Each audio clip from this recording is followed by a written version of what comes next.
What's up, Cyber fam? That's right, Cyberspace Cadets. This is Irate Prostate. It's Sunday. You know what that means. It's time for ice cream. And the idea and the concept behind it, why I call it ice cream, is pretty simple, y'all.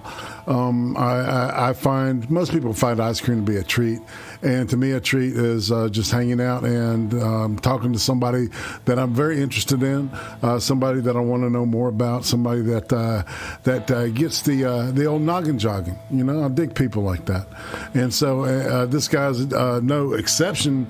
It's like we've hung out in I'm getting to this point where I'm like hanging out with people that I've only hung out with like sporadically, right? And Stalvind's been one of those guys, man. I was just always wanted to get down and do this thing, but he had done one with Doc, so I kind of wanted to, try to, steal any shit from that, but to be a cordial person, right? And so I waited, and I thought the time was right, and I said, hey, I want to talk to Stalvind's Forge today. So, Stalvind, what you up to, man? Just drinking coffee in my study. Just drinking coffee in that study. Sounds good, man. All right, so the rundown is like this. Chat, you know the deal. If you have questions for Stalvind, we're going to ask them later on before we end the show. So make sure you jot them down. And when I asked, then you'll be able to pop them in there. And let's see. Stalvind, for you, these questions we start at YouTube, and they kind of get into who you are, and then we come back, and then we'll be at YouTube again. And if need be, I've got other questions, man. I've got questions galore, so I'm ready to roll. I don't know about you. But I'm ready to rock and roll too. Yeah, my mama told me the dumbest question was the question you don't ask. And, exactly. So I'm going to ask them. So all right, all right. So how long have you been around YouTube, and what was your main idea or main reason you wanted to start? Kind of getting on the other side of the screen, like I call it. Well, sporadically looked at YouTube when I was a kid, as it came in. I started a channel just to bullshit and share some stuff back in 2017 when I joined, or 2007, sorry, when I joined. From there, it was just posting random crap. I had some really cheesy gun range videos, some really poor ad lib, and just shooting, and then it eventually said, hey, I got this, I can use it for something else. Right. So what about your persona and you want to talk about what Stalvind means and why you chose that? Sure. When I was serving towards the end of my career, I just started to run slower, and we had a Norwegian with us, and he started making fun of me. He said I ran as slow as steel in the wind because I just fired on a run. You get really good runs, you start busting ass. Right. So steel wind became a nickname. So I ended up translating that back to him, and I claimed it as my own. But it's less of a persona and just kind of like, at this point, more or less like a last name. Established my forge in 2014, and I went through a couple different names, and I was like, you know what? Iron Farts it is. So that's how I got Stalvind's Forge. That's kind of cool. I didn't know any of that, man. Oh yeah. Yeah, I like it. It's a bit cheeky. And another thing, what I like about Stalvind, he's a guy that I can relate to because we're both like Southern people, and so there's no pretense. We understand each other. When he tells me something, I know how to take it, right? I can't say that with Yankees all the time, man. I don't, I don't want to get offended, It's like, because that happens sometimes. So all right, so when you're I guess would you say that you're portraying a character, or would you say that what we say on when you do this thing is really you? Well, I really don't have a persona per se. What you see is basically what you get. in my shop, I'm a bit serious, more so when you're working with me. I try to keep somewhat light so people aren't like, this is an instructional video, I'm going to take notes and fall asleep. Other than that, it's just I'm me when I'm behind the camera or in front of the camera. Yeah, I've enjoyed looking at, I like looking at fire anyway. I'm one of those kind of people. I get kind of trippy, kind of like to gaze and get introspective and stuff. It's cool. So yeah, I love your stuff. Your content, as they call it. All right. So, is there a food from your childhood that you hated as a young Stalvind, and now the adult in you likes it? I used to hate tuna fish, honestly. I still don't like beans, but tuna was always just like, this stinks. But now I love the shit out of it. Yeah. I never understood why people, it's like it doesn't smell that bad, does it? Oh, not really, no. No, but I hear a lot of people say that about fish. I'm like, I don't know, it smells like food to me. Well, I mean, you go catfish fishing and you drag up a few and they kind of reek. Yeah, well, yeah, you gotta, skin them and clean them and shit. So, all right. So, looking at your childhood, who would you say was the most influential person in your childhood? That's a hard toss-up between three people. My foster grandfather, John Wayne, and as ashamed as I am to admit it, Duke Nukem from the old video games. Oh wow, that's interesting, man. You almost sound like the guy, the main character in Preacher, Jesse Custer, with the John Wayne thing. Yeah, did you ever read that? You a comic guy? Yeah, I love comics. Okay, cool. So, yeah, that was a compliment. Thank you. So what kind of kid were you? Well, I was a kid that never knew a stranger. They were just friends I hadn't talked to yet. Mm-hmm. I wanted to work with the adults half the time. I was raised on like a ranch most of my childhood too, like sporadically getting taken there to watch the adults work, and I'd end up getting in trouble trying to haul hay or feed horses or you name it. I was trying to do it. So what kind of horses were they raising? Quarter horses. Sometimes you get a thoroughbred on the ranch, but other than that, it was kind of hard to say as a kid. Yeah. So did you ride a lot? Oh, absolutely. Every time they mentioned trail riding or just going out to ride, I'd want to go. Old man shelled out for an old pony, and that was my horse. It was about as big as a horse as was for my little short ass. Man, that's interesting, man. You and my sister would get along good. She was a freak about horses. She loved them. Oh yeah. Yeah, man. That's nifty. All right, so when it comes to like holidays or seasons, which has the most meaning for you? No, that's a good question, honestly. Most seasons nowadays, they kind of pass me by. I just enjoy the seasons at this point. Right. The holidays themselves, man, they're all about family or friends and getting together and whatnot. But if I had to pick one specifically, I'd probably pick 4th of July. It was always nice to see some big booms. Yes. Yeah, and man, I remember when Perks Fireworks was there. Did you know what I'm talking about? Oh yeah. Yeah. We used to go every summer and get and New Year's to go to Perks and get. It was like a giant like a Lowe's, but it's nothing but fireworks, people. And it was. Yeah, and it burned down like a couple of years ago, didn't it? Yeah, I believe so. It was kind of inevitable. It wasn't lasting long. No shit, exactly, man. I mean, it's like, they had tons of stuff. It's great prices too. So yeah, 4th of July, man, I dig that. So if you could go back in time and talk to little Stalvind at the age of 8, what would you tell yourself? What would you say to yourself? Pick up that hammer and beg your daddy for an anvil. Oh. I just encourage myself. I'd be the mentor I always wanted to have, more or less. It's not so much one specific thing. It's just boss myself around to become a better individual all over. Well, all right. So when you grew up on that ranch, who was it that shoed the horses? Did anybody shoe the horses? Come in and do it? Or? Yes, my uncle Rusty would. Russell would. He's my. They're my foster. Well, Rusty is my cousin, but I always grew up calling him Uncle Rusty. Right. Uncle Russell would. Rusty would. Most of the men would just take turns. It's just been on who was doing the horses that day.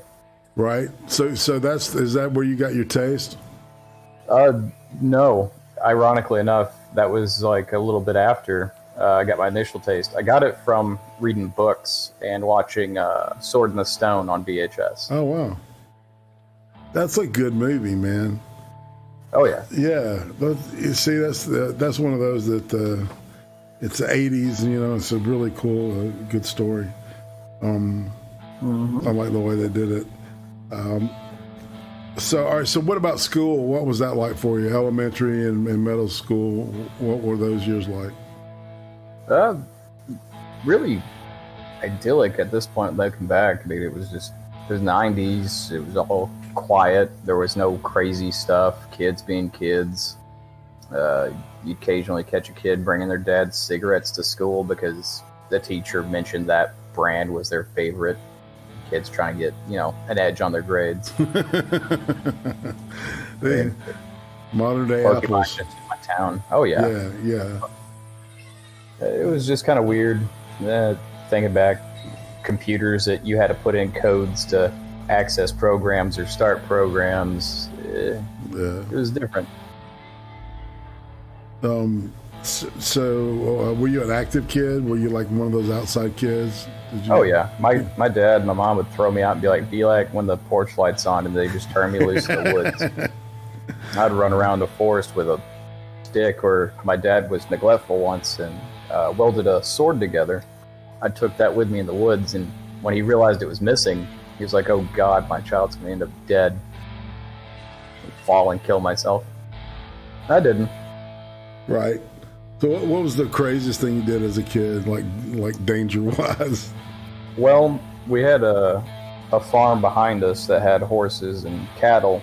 Well, I crawled through after getting lost in the 40 acres, ended up in the field. I found a horse, calm as it could be. It's a workhorse. It didn't really care. So I scrambled on top of it and rode it bareback down to my house. And then I didn't know how to send the horse home. I just kind of got off and was like, bye. My dad came out and whooped my ass. He was like, "You stealing horses?" I was like, "No, I just got lost. They took me home." That's kind of cool. Oh yeah, the neighbor was more impressed that I got the horse to leave the field and all the way to my house. Realistically, the farm was literally around the bend. But it didn't feel that way as a kid. Right. So you were doing your own little Clint Eastwood thing there, man. A little bit. Yeah. So, all right. So, describe your first time you were with a girl. I was 16, about to be 17, I believe, when I had my first woman. Nerdy as it could be. Dork. Nervous. Hands sweaty. Mom spaghetti. Something meme. She was a more experienced lady. She had moved from Colorado. When we went down to the family cabin, I kind of sort of broke in because I didn't have a key. And we just kind of chilled and ate food, drank drinks, and she kind of took the reins. She knew what she wanted, and I was just there for the ride. We had a picnic. It sounds like it. With dessert, right? Yeah. Well, some Jack Daniels and a little bit of lovin'. That's right. So what about the first time you got fucked up? I was probably, if I remember correctly, I think I was 9 or 10. My uncle, my dad's brother, his foster brother, he makes wine. Well, eventually they got to the point where like, here, you can have a sip to know what this is. Right. So I drank it. Well, the adult would generally get caught in conversation with the other adults, so I'd take more than a couple sips, give it back to him, and I'd find the next adult. And I repeated this until I was gone. I regretted it the next morning, but I had fun with everyone else. Yeah. So you didn't puke or anything? I don't remember, to be fair with you. I just remember waking up, my eyes all felt like they were just bone dry. Yeah. My brain throbbing, going, "This is terrible." I asked my dad, I'm like, "Am I dying?" He was drinking water to get over his hangover. He's like, "No, you feel like it though, huh?" Yeah, no shit. No shit. So it sounds like you when you get drunk, you black out occasionally? No, not really. That when I was a kid, I just drank whatever until I was done and couldn't remember. But now I drink responsibly. I drink till I get nice and buzzed, and I'm like, "This is a good place. I'm gonna sit here." Yeah, I remember one time from high school, is after a party, I had to like look outside to see where the car was parked because I forgot where I parked. You know, I didn't know it was in the backyard. It's in the middle of the yard, man. But yeah, dude. See, a lot of these questions that I ask people is because, you know, it's like there's just stuff about, you know, that sticks out to me personally. All right, so what about music? What was the first concert you went to? That's a good question. Looking back on it, I want to say it was a country music concert that my mom drugged me to. But I'm not a big fan of country. I used to be when I was a kid. I remember we went down to Nashville, and I don't remember much of it, honestly. I was too hyperactive as a kid to remember to pay attention. What about what was the first music you ever bought? The first music I ever bought myself was a Blink-182 album, which was Dude Ranch, I believe, was the specific one. Dude Ranch. That's right. So let's see. Do you have any guilty pleasures music-wise? I do find myself enjoying like Bloodhound Gang more often than not. It's not really my biggest cup of tea, but them and like Spoles, I guess is their name. Oh yeah? I've never heard of them. Do you recommend them? I mean, if you want something somewhat humorous to listen to, I guess so. Okay, cool. I love to laugh. You know, that's the thing. Oh yeah. Definitely. So all right, so what was high school like for you? Didn't fit in a clique. I had a gaggle of nerds that I called my posse. I had a best friend at the time, a kid that was a hang-around, and one kid I absolutely hated that was my friend. And a few other comes and goes, you know how cliques go. But I didn't fall into a niche. I was just the kid that was there. People could tell you I was there, but other than that, not really specifically if I hung out with one group. I kind of just floated with everybody. Right. Do you plan on going to your 20-year reunion? I mean, currently we missed out on our 10-year reunion, mostly because everybody that wants to talk to each other talks to each other already. Oh, yeah. So I doubt we'll have one, but if we did, I'd probably go. Yeah, did social media kind of kill that? Right? Oh, yeah. Yeah, you think, now that I'm thinking about it makes sense, doesn't it? Yeah, I mean, social media really did kill it. We had a reunion group on Facebook in the early days, and then eventually everybody kind of just like, what's the point? We can literally check on you. That's true, man. Yeah. I didn't even think of that before. It's like, things change, right? Oh, yeah. Well, that's a cliche. I always wanted to have those, the class reunion, because I grew up with people talking about their school reunions and shit. Right. And I was like, man, I can't wait till it's my turn. Then social media really took off. Yeah. It's like, oh, well. Yeah, it's like the same like 6 guys I used to smoke weed with back in the day. It's like we have our own little private group, and we just play music for each other. It's funny. getting old is it's not a there's an upside to it, but then there's a huge ass downside too. Oh yeah, gravity, #gravity. So all right, so talk about military career, all right? Because I know you did you do any college, any school before going there, going in the military? No, that's right out of the gate. Right, talk about that. Give me your experiences. Well, I joined back in 2008, around just before I got sworn in, just before I shipped out in September, I believe. I got to Fort Knox on September the 3rd, and I got to meet some very interesting brown hats with a gaggle of degenerates, I guess I could call them now, that I ever had the pleasure of doing push-ups with. I signed up as a M1 Abrams Armor Crewman, so the big booms. That's what they got me with, was a flashy video and the soundtrack of Bad to the Bone. Nice. I was like, yep, that's for me. Yeah, it's interesting because Roasted Opinions worked on Abrams. He was Abrams crewman. I think he was a commander. Nice. TCs are always in demand. Yeah, he's a great dude too, man. You should really, if you get a chance to hang out and talk to him, he's awesome. And, I see him occasionally. I just never get a chance to catch him when he's not running to another thing. Yeah, his content's great too. He's really wailing understuffed people. I recommend it. Yeah, if you want to hear some fieriness, he's like a preacher when it comes. I love watching Roasted Opinions. He's awesome. Let's see. All right.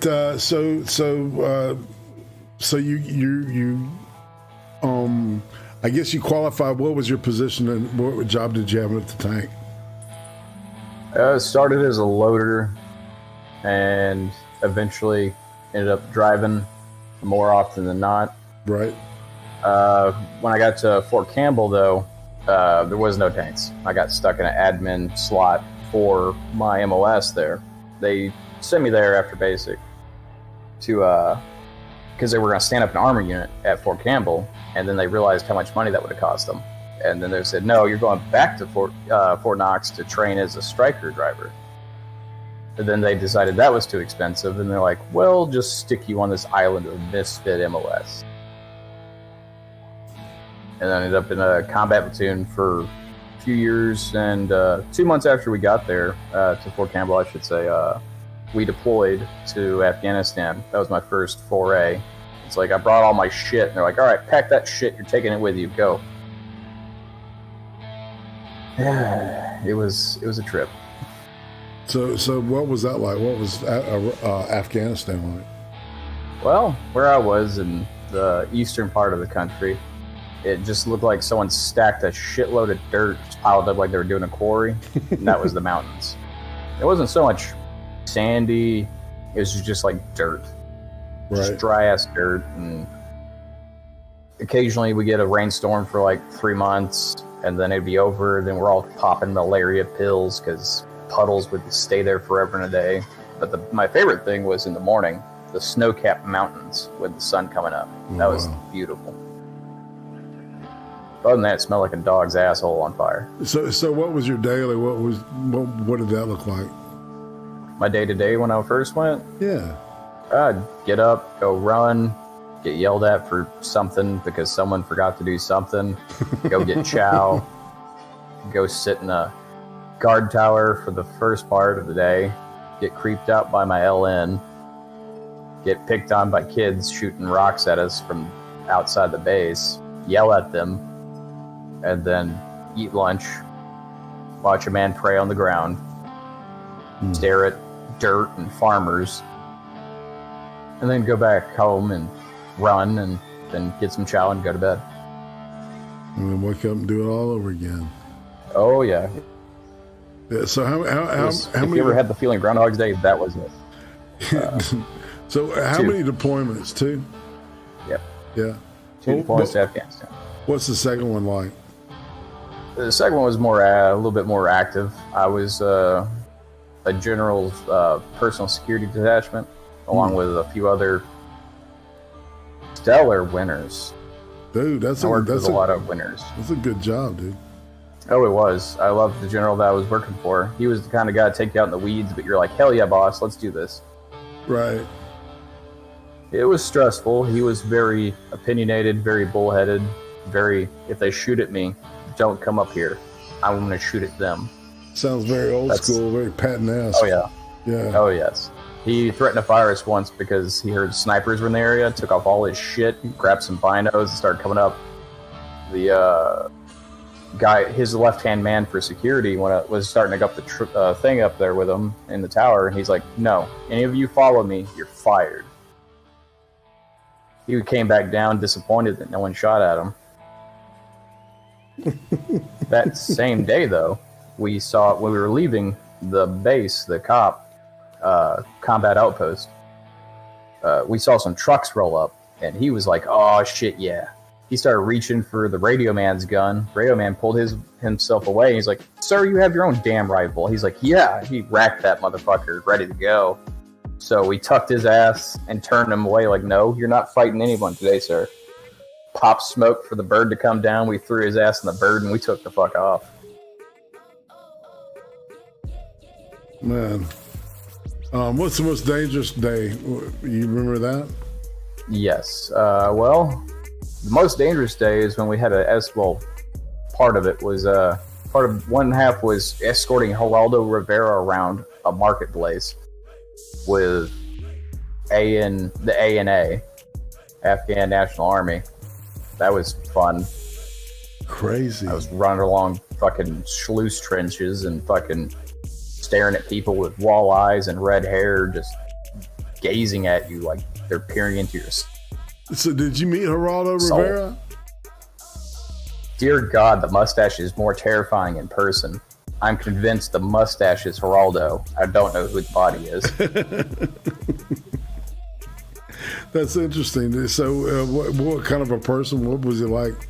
Just chilling? Overly excited, happy to be there, wanted to meet everyone, shook all our hands. His co-anchor was there. She was just teasing all of the men and the women. What do you mean teasing?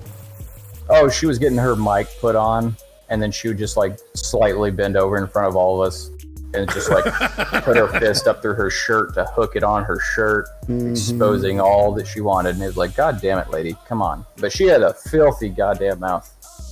Oh, really? Oh my God, she swore like a sailor. It was like, ma'am, calm down. I know where we are, but Jesus. What was her name? Do you remember? I don't remember her name. I was too distracted at the time. That's right. I'm sorry, ma'am. I forgot your name. I was too busy looking at your tits. Your gloriously awesome tits.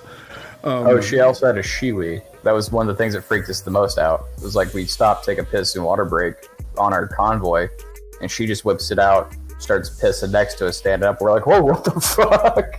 Dude. Weird. Oh, I'm sure that would have blown my mind too, man. Oh, yeah. 'Cause I didn't know that shit existed at the time. I was like, whoa. Dude, whoa. Oh, yeah. Man. All right, so what about relationships?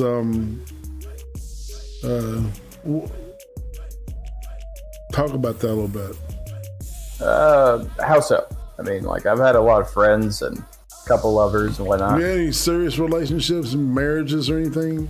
I was married once out of stupidity, but I divorced shortly after realizing how stupid I was. How long were you all together? A year, about a deployment. Right. She was a kind of a tag chasing dependopotamus. So once I realized that shit, I ended that. There was a lot of other shit that went along with it, but I ain't gonna bog you down. Yeah, it was a kind of little drama. Yeah. So, all right. I know you're currently in a long distance relationship. Talk about that, man. What's that like? It's fun. Yeah, she's a great woman. Yeah, so she makes me smile and laugh. Are you all planning on meeting ever? Oh, well, yeah. Once the coup finally stops being around and we can travel freely. Yeah, that's been the biggest hang up, really. Get together and swap some fluids. Something like that. Yeah, sounds fun. What about marriage? Are y'all talking about that? Is that on the radar? Or? Well, you know, I'm 30. I know what I want. She's that same age. She knows what she wants. So yeah, that's the thing we've been talking about. Killer, man. Y'all open to that? Having kids? Oh yeah. I've always wanted a family since I was a kid. I think Buddy's like, all right. Yes, I see it in the chat. Well, I mean, you know, it's everybody. It is what it is. It's the worst kept secret amongst our circles. Well, of friends. I think she's shaming me for the swap fluids comment, which Probably. I deserve. But me and Uzi swap fluids all the time. So I mean, you know, it's a thing. Marriage can do that. Speaking of the chat, let's say hi to some people.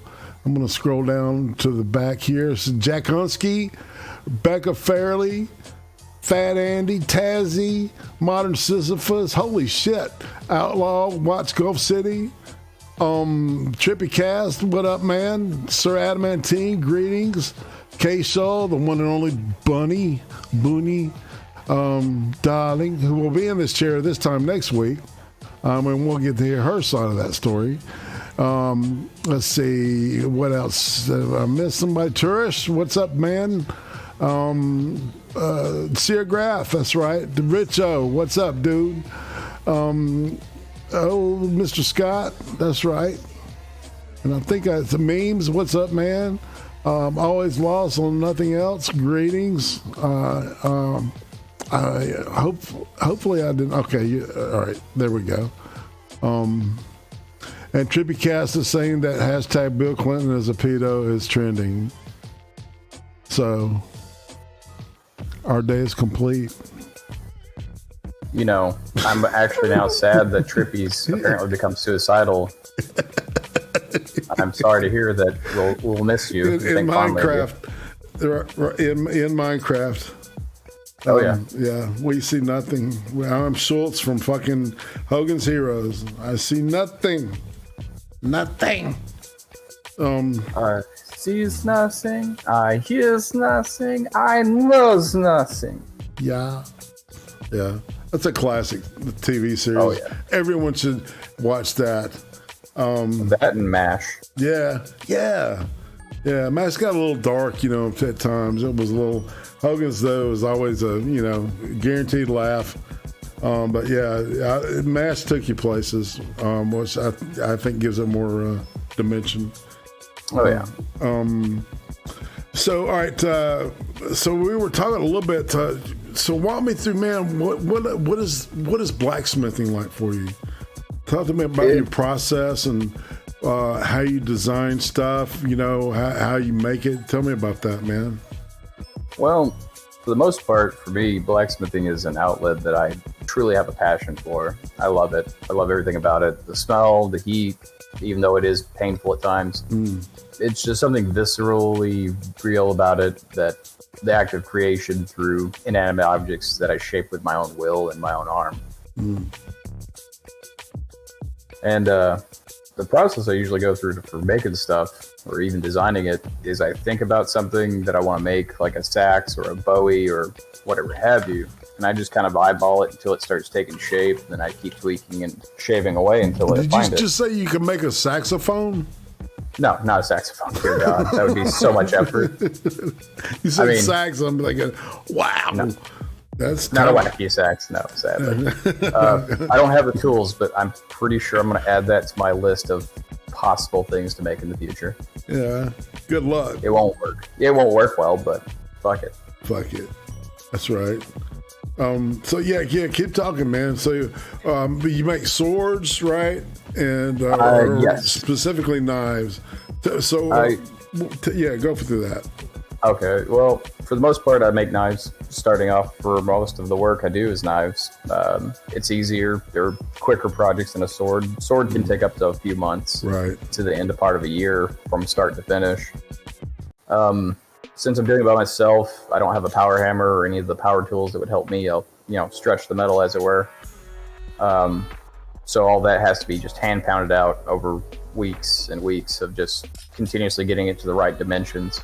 And then you don't have finally, a hydraulic press or anything to help roll yet. that shit out? Yeah. I wish, but that's capital I don't have to invest in. I can imagine that's expensive as fuck. Yeah, it's not too bad. It's like $6,000 to $8,000. That's expensive as fuck to me, man. You know, it would have to be a vocation. Oh yeah, to invest in that, I would think. That much money, I don't know. I don't got no money, so I'm, you know. I know what you mean. Yeah. For the most part, I mean, I got a few commissions. I got to make a pair of brass knuckles. I'm working on Gulf City cartographer's Bowie knife. Weebo Jones is wanting a sword sometime in the far future. And a buddy of mine, he ordered a sword, but he canceled the commission, so I kept the money anyway. I mean, put time, I designed it, got everything kind of sort of prepped for it, and he decided against it. Oh, well, whatever. Well, I had to buy the material and design it. Shit. Other than that,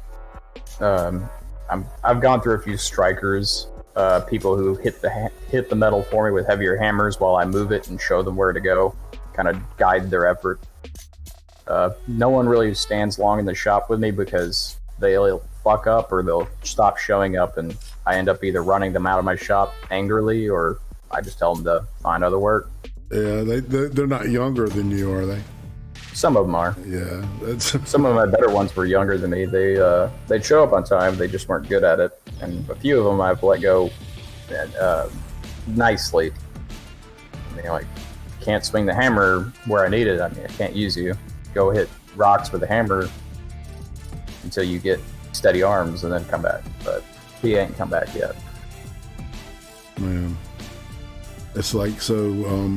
Other than that, I mean, yeah.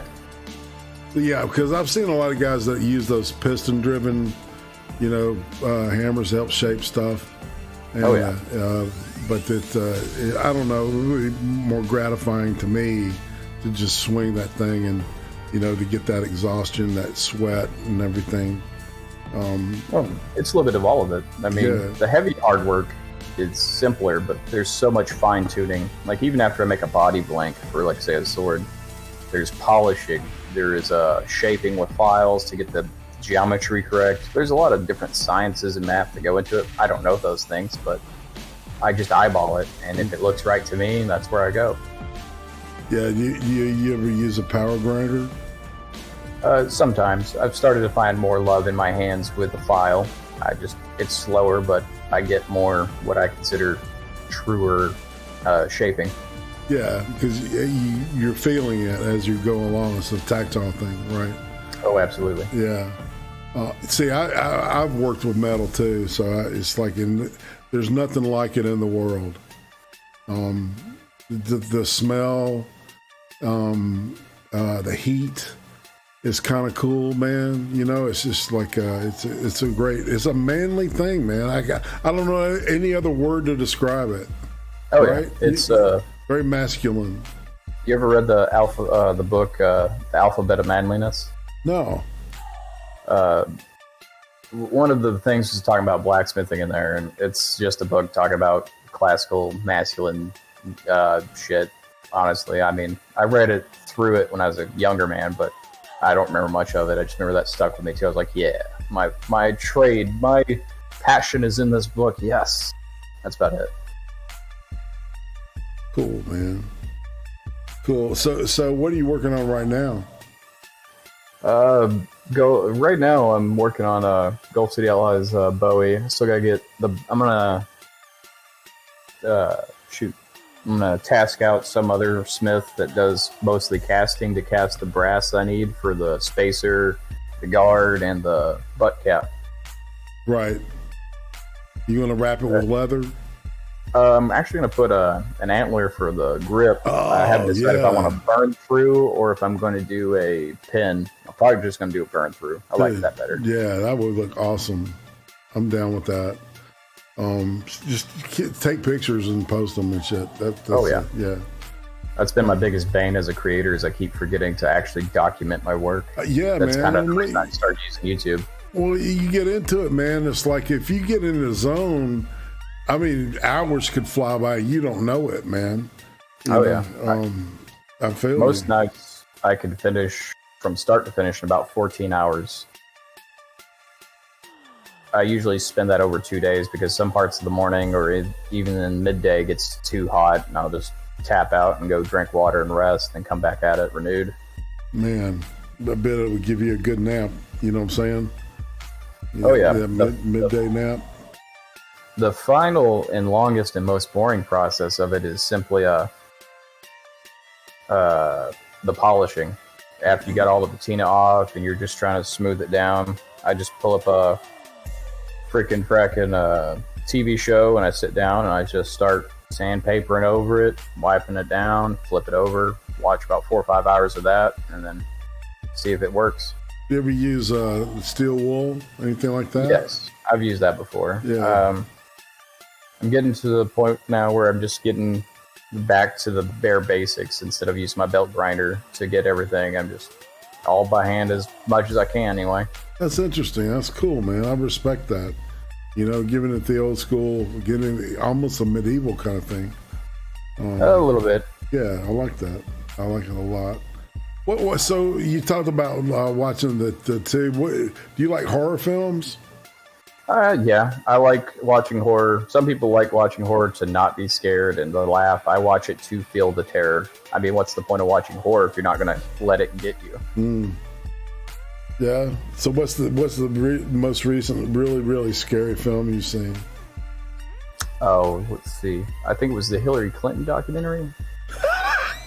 Realistically, the last horror movie I watched. Shoot, what was it? I can't remember. It wasn't most recent. I think was either the Nightmare on Elm Street reboot, or I can't remember the name of it now. It was a B movie, but it was pretty good. I recommend this movie called Hereditary, man. Oh yeah, that's a good one. That's insane, right? Oh yeah. Have you seen Midsommar? Not yet. Oh, I wanted to. Dude. I heard it takes a different spin being during the daylight. Yeah, and it's really good. It's very bright, vivid film. So I love that kind of stuff. I'm a big horror freak. Do you read horror? Do you read? Occasionally. I read more. When I read horror, I read more like existential horror. Well, I mean, I don't get the experience of like grisly scenes or jump scares or well-timed scares, but I like reading that descent of the protagonist into despair and madness kind of thing. Sort of like HP's stuff, but I take it from a little bit of everything. My favorite horror story is literally the shortest one I can ever find so far, is The Last Man on Earth Hears a Knock at His Door.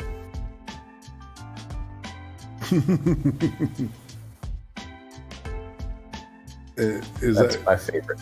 Yeah. Is that the whole book right there? Yeah, that's just the whole thing right there. That's no cool. Setup. It's just last person on Earth. It's so short. It's not. You can't even make a haiku out of it, man. No. That's pretty fucking cool. It's like there's a promise that there could be more, but you're left on that precipice of the abyss. Where does this go? Legend was a good read, to be fair. Yeah. Let's see. What about sci-fi? What are you into any science fiction? Yeah, I love me some sci-fi. Yeah. What's your favorite sci-fi film?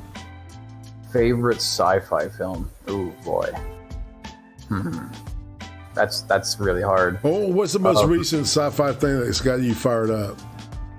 I revisited my love of Farscape.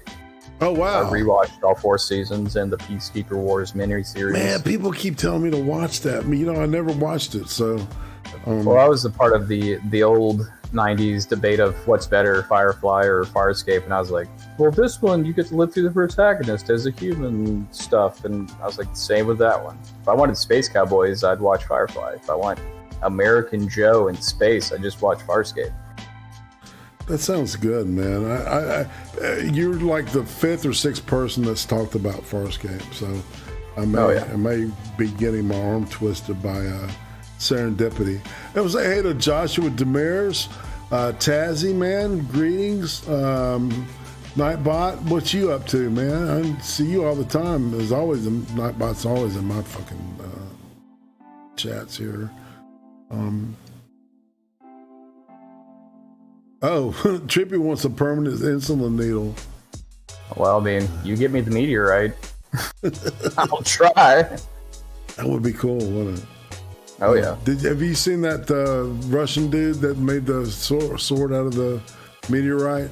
Yeah. Oh yeah. I've watched several of the bigger YouTuber smiths make a lot of stuff out of meteorite. Yeah, man, it's kind of like a thing. Oh yeah. I almost feel bad about using the meteorite because the way the patterns are in it, it's just like, this is too cool. It is. It's cool as fuck. Well, so you talked about comics a little bit. Talk about that.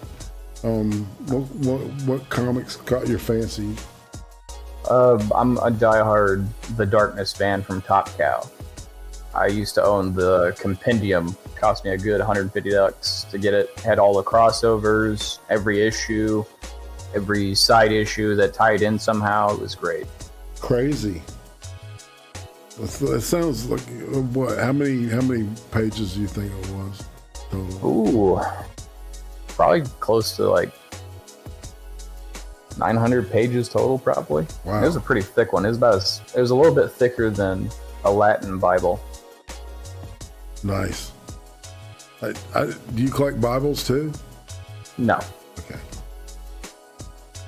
I've never. That was just the closest comparison I could think of. Now, see, that's something I've never met. It's somebody that collects Bibles, but I'm sure somebody's out there that does it. Oh yeah. If you could think it, someone's doing it. Yeah, I'm doing my best, Joe Rogan. I can, people. I'm just, I'm not smoking what he smoked. So I'm just saying. It's all good. All right, so we talked about horror. What about true crime? Are you into that? Not as much as some of my friends.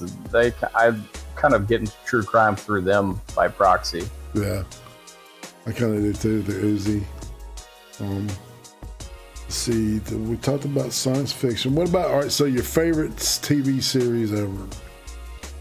Oh, well, shit. That's either OG Stargate or Farscape is my favorite series. Hands down, man. See, Farscape once again. Yeah, OG Stargate was great too. I loved it. I liked Atlantis though. I liked all of it. That's very controversial. It is so brave yet so controversial. Yeah, it is. What about anime? Everybody on the interwebs is into anime to some degree. I watch it from time to time. I watched when I was a kid. That stuff would come on Adult Swim at midnight, and I would tape it so I could watch it the next day. Right. Used to watch all the old stuff. I mean, the new stuff's weirder, but I used to watch stuff like Outlaw Star, Android 001, and Gundam and shit like that. Yeah. I'm down with power suits. There you go. Yeah, dude. My favorite new anime, I guess if I had to, would be Dr. Stone. It takes a lot of sciencey twists. Taught me how to make a bomb out of natural ingredients. Awesome. So it's right. Oh yeah. It walks you through a lot of important stuff of how to do crap. And it's like, So I went back and fact checked some of it, and I was like, shit, they're teaching you shit. All right, new favorite. I was gonna say, is it some kind of a socialist or communist kind of plot there that's being developed? But it's got a very anime-esque plot. Somehow space rays turn all people into stone, and they live in a post-society where there's no technology, and this one kid's a super genius. Oh, and okay. He kind of starts rebuilding technology piece by piece. Oh. And he kind of, throughout the anime, he walks you through science processes of how to get this to turn into this, to be used in this. And you follow through with it, and it's like, shows you how to make gunpowder on your own with natural ingredients. It's kind of weird. Yeah. Well, that's how Captain Kirk kills the Gorn, man. makes it right. Yeah. Oh my God, my mother was a Trekkie. Oh My yeah. dad was not. Yeah. Oh yeah. So out of do you have a favorite anime character? Not really. I mean, there's all of them have their own flaws, like any good book, but not really. It just depends on that moment in time with whatever I like going through my own stuff. And I find something I'm like, oh, that's commonality. I get that. Okay. Okay. But it's hard to find stuff that's I could say is my favorite out of all that stuff.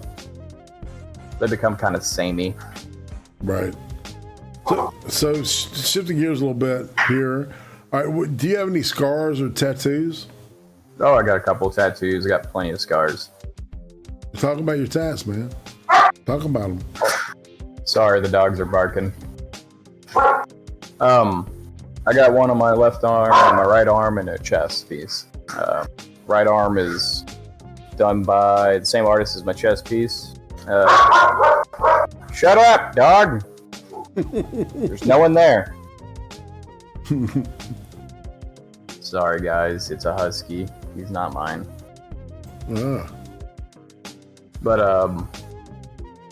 right arm tattoos, a heritage piece, a military piece, and the same go. I had one of my friends I used to speak like, shut up! Tell the story. Yes, he understands me 100%. But Exactly. no, a guy I used to practice sword fighting with, he gave it to me. It is what it is. Without showing pictures, it's hard to tell. So it's kind of like just meaningful to you. Yeah, it's sort of. It's got, like I said, it's got a lot of different meanings put in it with the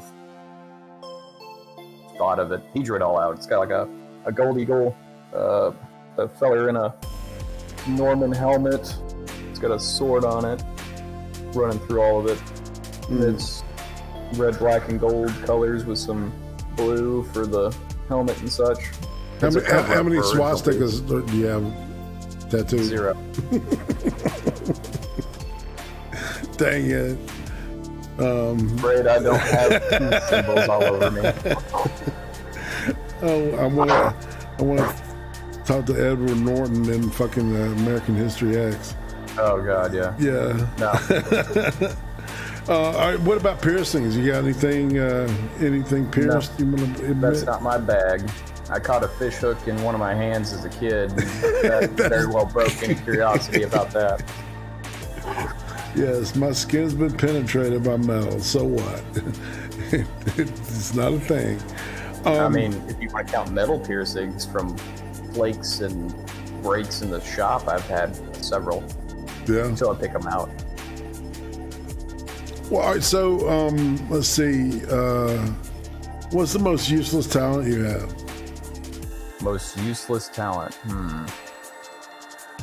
I can make a noise that helps me scratch my inner ear. Crazy. I learned it by listening to my uncle do the same thing.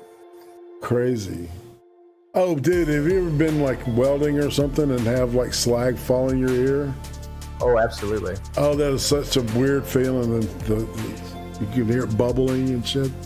Oh yeah, I've had it roll down my back, and I was like, I'm gonna get burned. Dude, I scream like a woman. I know, dude. It's really weird, isn't it? Oh yeah. Yeah, I scream. Oh, I scream. I mean, I sound like Little Richard on acid. Jeez. Just I'm gonna have to give myself that one.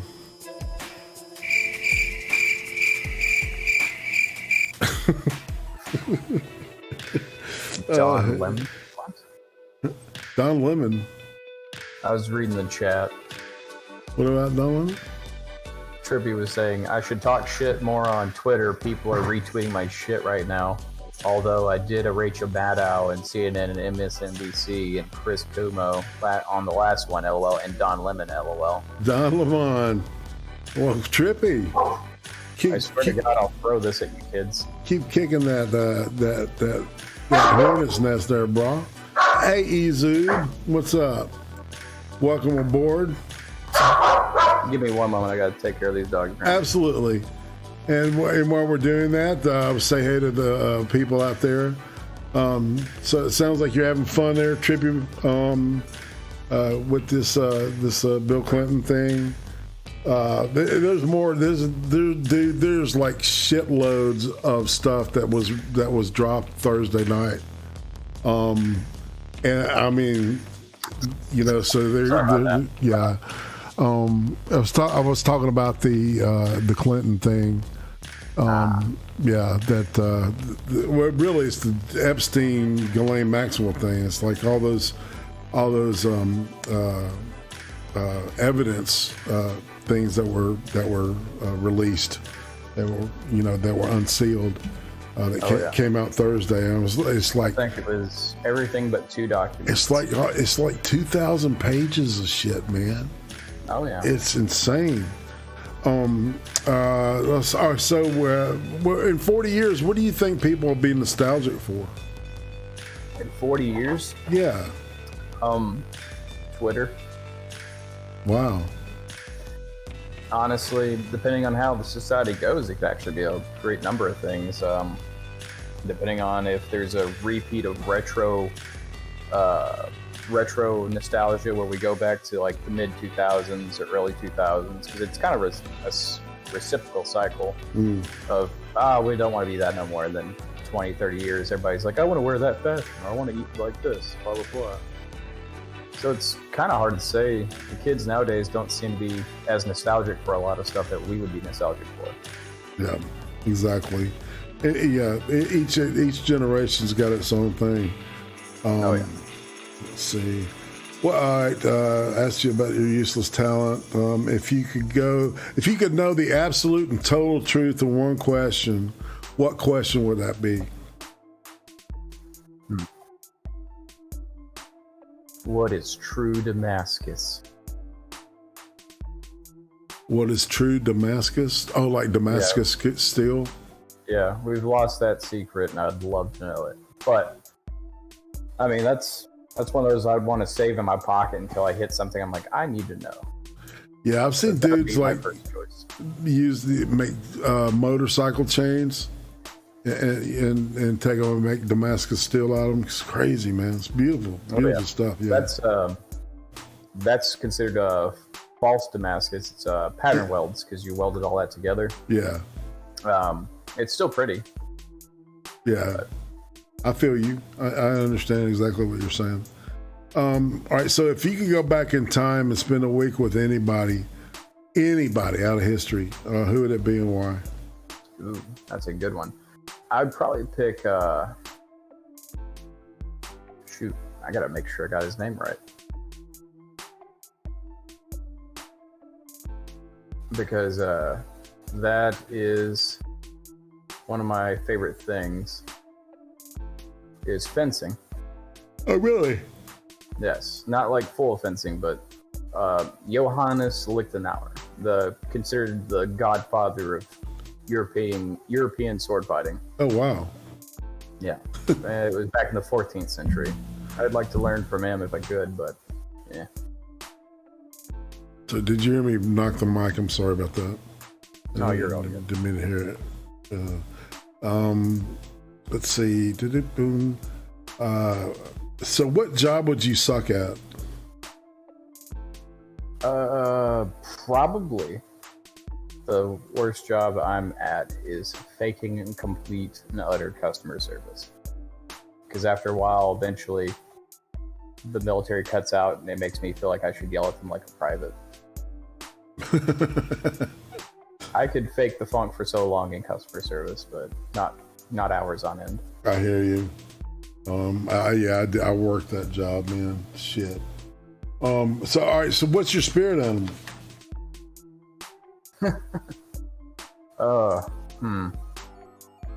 I don't really know. I usually have one of a week, but I don't really know what I would pick this week. Okay. All right, so this is the point where I do what's called the Lipton pivot questions, and this is my homage to James Lipton, who did the actors inside the actor studio for years and years, and he would ask everybody these 10 questions. And so it's your turn. So what's your favorite word?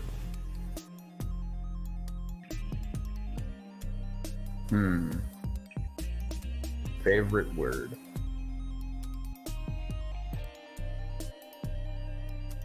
Shoot, that's a hard one for me.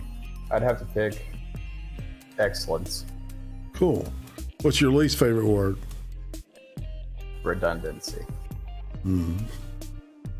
What turns you on creatively, spiritually, or emotionally? Blacksmithing. What turns you off? Retail. What's your favorite curse word? Probably the southern version of God damn it. There you go. What sound or noise do you love? What sound of noise? Sound or noise, yeah. Oh, the river. The sound of a river. What about the sound or noise you hate? The sound I get when my tinnitus kicks in. What profession other than your own would you like to attempt? Piloting. What profession would you not like to do? Customer service at a really, really small mom and pop store. And if heaven exists, what would you like to hear God say to you when you arrive at the pearly gates? Welcome, your shop is ready, and it's fully stocked. Sweet. All right, and now we move on. All right, so chat, this is the point where you queue up your questions. Make sure you put multiple question marks, preferably before and after, so it'll be easier for me to pick out. I look at a chat. I look at chat from DLive, Twitch, and YouTube. So that's why I asked that. And while we're expecting that, so who would you say is the criminally undersubscribed YouTuber that you would like to promote? Well, that'd be Well, let me look at my subscripts, and I will tell you, sir. Well, I want everyone to, get a boost. So yourself, Roasted, Trippy, Gaming and Yelling, Doc, Full Metal Pickle. I mean, there's a lot of people I want to promote, but it's hard to pick just one. I hear you. What is Roaston's asking, have you forged Damascus yet? I have been a party to it, so yes, I have forged Damascus, or at least what we call Damascus. The real deal. That's like, I guess that's like kind of like a, what do you call it? God, I'm trying to think of the word. One of those ultimate type of experiences. Let's see, we got some more questions. With the favorite commission you've worked on? My favorite commission so far has been on a Damascus. Shoot, what did he call it? He had a fancy name for it. It was basically a paperweight, but it was sculpted to be like a talon or an eagle gripping like a skull or a stone. I never saw the finished piece. I just helped shape it. Sweet. It sounds cool, actually. It was. Yeah. I guess, yeah, the word I was looking for is penultimate, right? Experience would be to master that, the Damascus process. That crucible steel. Indeed. All right, so while we're waiting on chat, let's see. How about a YouTuber who's way overhyped? Somebody that you don't understand? Dear God, I avoid those at all costs, but I mean, I guess half the Let's Players, to be fair, the bigger ones, because usually they interject their own politics in half the shit they talk about. So it's like, I didn't watch you for this. I watched you to fail or succeed. Right. But to not really make mortal enemies of the big people, I just say that they're usually the ones with like double-digit million subscribers. Get you. I feel it. I know. What will finally break the interwebs? Finally, hopefully an EMP. Probably the creation of another form of internet, most likely. This will eventually become a relic and the new internet will take over. Right. Whatever that may be. Yeah, you think it might be like a 3-dimensional thing? Something. They'll probably call it like something else, like extra web. We've already used all the sci-fi versions of it before and naming it, but I mean, take your pick from your favorite sci-fi, what they call their internet, and that's probably what the same thing would be, just longer reach. Quantum net. I'll name it. All right, so talk about, so what are you planning to do content-wise? I just continue to create, and hopefully people enjoy watching it, and eventually, as I get through my stuff, I'll maybe, if I'm lucky, record me getting my journeyman's papers and show people to how they can do it, and be more of a how-to it sometimes, and the rest just keep doing what I love. Agua Medulla wants to know what forges, what's your favorite type of metal to forge with? So far, it's going to be spring steel. I just like the way it shapes. Right. There's something about it? Like, is there pliability? Is it more? Yeah, I mean, making spring steel is really good stuff to work with to make knives or swords out of. I mean, each one, depending on what kind of sword you make, but it's just fun to work with. It just gives me a nice shape, and it follows the hammer blows pretty well. Nice. Shoot, man, we're at the end of the line here. Any more questions, people? All right, we'll give them a couple more minutes. I'll ask you a couple of these special questions. How many chickens would it take to kill an elephant? Enough. Now, come on, man. Work with me here. All right, what was the most imaginative insult you've ever come up with? I like that question. Oh shit! I took like 3 different insults I heard from like Andrew Dice Clay and a few others, and try to mash it together. I was like, what was it? I called them. I would call them the son of a bitch, but their mother's too much of a nice lady for them to be an incestuous union or some shit like that. Called their parentage into question. I can't remember.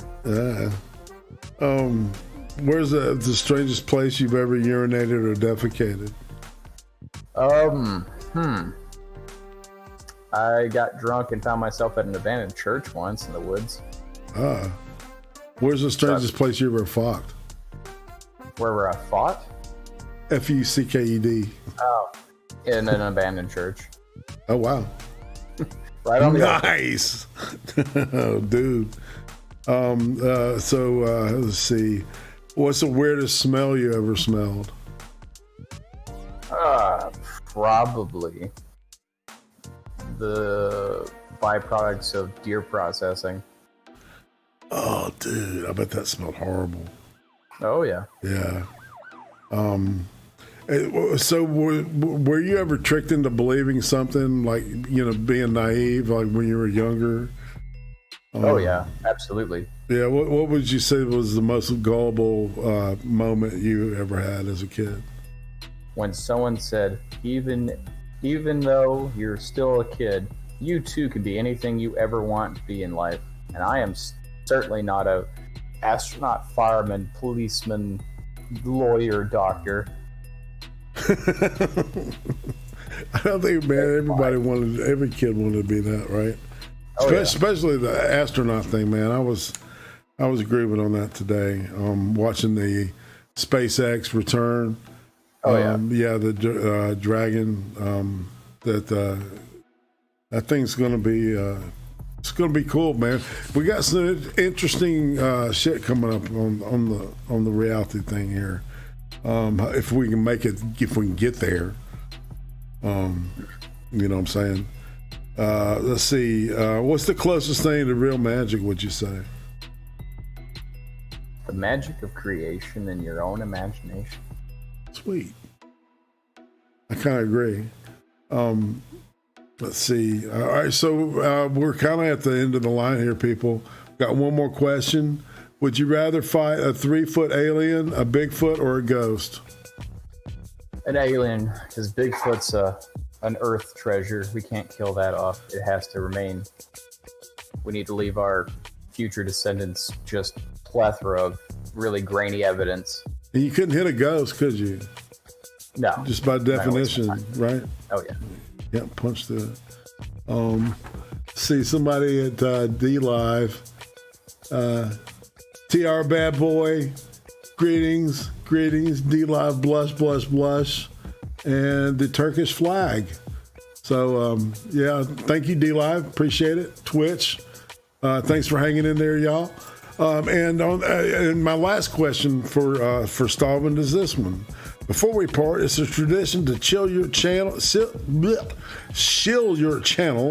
and a final word for the chat and the people watching. All right.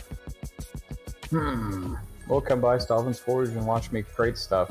You watch me grow and learn, as well as you learn about new stuff. As a matter of fact, eventually, yeah, his link is in the description here. Just click that more thing and click on there and make sure you subscribe to Stalvind. He's awesome. Get his Twitter. Follow him on Twitter. He's a man of very few words, but the words he does drop are quite gravitational. If that's indeed a way to say that shit. It is now. So I've got nothing else, man.